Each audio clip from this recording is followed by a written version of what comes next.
नागपूर, महाराष्ट्राची उपराजधानी.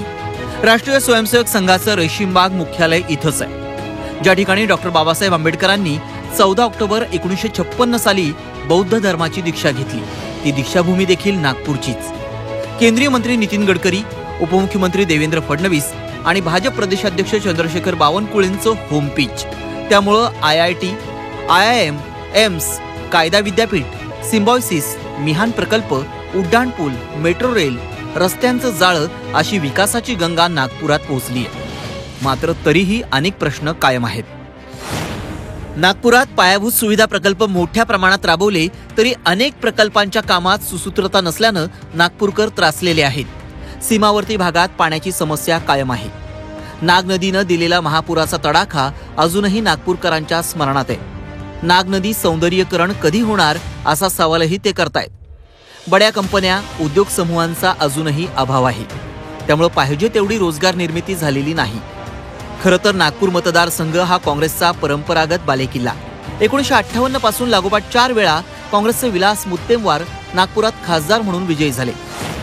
2009 मध्ये मुत्तेमवारांनी भाजपचे माजी खासदार बनवारीलाल पुरोहितांना 24,000 मतांनी हरवलं. मात्र 2014च्या मोदी लाटेत फासे पलटले. नितीन गडकरी मैदानात उतरले आणि त्यांनी मुत्तेमवारांना तब्बल 3.25 लाख मतांनी पराभवाचं पाणी पाजलं. 2019 मध्ये पुन्हा एकदा गडकरींनी काँग्रेसच्या नाना पटोलेंना 2 लाखाहून अधिक मताधिक्यानं धूळ सारली. विधानसभा मतदारसंघावर नजर टाकली तर नागपूरमधून भाजपचे 4 आमदार निवडून आले, तर नागपूर पश्चिम आणि नागपूर उत्तर या मतदारसंघात काँग्रेसचे 2 आमदार विजयी झाले. आता नितीन गडकरी विजयाच्या हॅट्रिकसाठी सज्ज झाले. तर काँग्रेसकडून आमदार अभिजित वंजारी, शहराध्यक्ष आमदार विकास ठाकरे, माजी खासदार विलास मुत्तेमवार यांचे पुत्र विशाल मुत्तेमवार, प्रफुल्ल गुडदे, नितीन कुंभलकर यांची नावं उमेदवारीसाठी चर्चेत आहेत. 10 वर्षातलं मोदी साहेब नितीनजींचं काम असेल, देवेंद्रजींच्या सरकारचं काम असेल, आता युतीच्या सरकारचं काम असेल, हे घरोघरी घेऊन जाऊ आणि लोकांना ते काम दिसतंय आणि त्या दिसण्याच्या पाठीमागेच आमचा विजय आहे. आम्ही सगळेजण ताकदीने उभं राहून देशातला सगळ्यात मोठा रेकॉर्ड तोड विजय मिळवण्याचा आम्ही नितीनजींकरता प्रयत्न करणार आहोत. तो आमचा संकल्प आहे. मतदारांचा कॉल हा वेळोवेळी बदलत असतो आणि ज्यांना वाटलं त्या पद्धतीनं मतदान करत असतो आणि प्रत्येक पक्ष आपल्या परीनं आम्ही काय काम केलं, आता 10 वर्षाच्या काळात त्यांनी काय केलं ते सांगतील. 10 वर्षाच्या काळातले आम्ही त्यांचे फेल्युअर सांगू, जनतेला काय त्रास झाला ते सांगू. यावर या निवडणुकीचं भवितव्य अवलंबून असतं.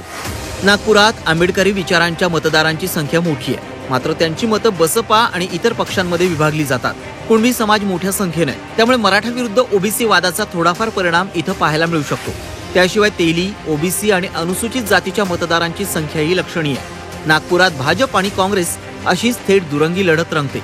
इतर पक्षांना फारसं स्थान नाही. एकीकडे विकास पुरुष अशी ओळख असलेला नितीन गडकरी यांच्यासारखा हेवीवेट नेता, तर दुसरीकडे त्यांना टक्कर देण्याकरता काँग्रेसकडून कोणी बडा नेता उत्सुक नाही, असंच चित्र सध्या नागपुरातलं आहे. त्यामुळे नितीन गडकरींची हॅट्रिक रोखण्याकरता काँग्रेस नेमकी कोणती जादूची कांडी फिरवणार, हाच सगळ्यात मोठा प्रश्न. झी मीडियासाठी व्हिडिओ जर्नलिस्ट रत्नश्री सातपुतेसह अमर काणे, नागपूर.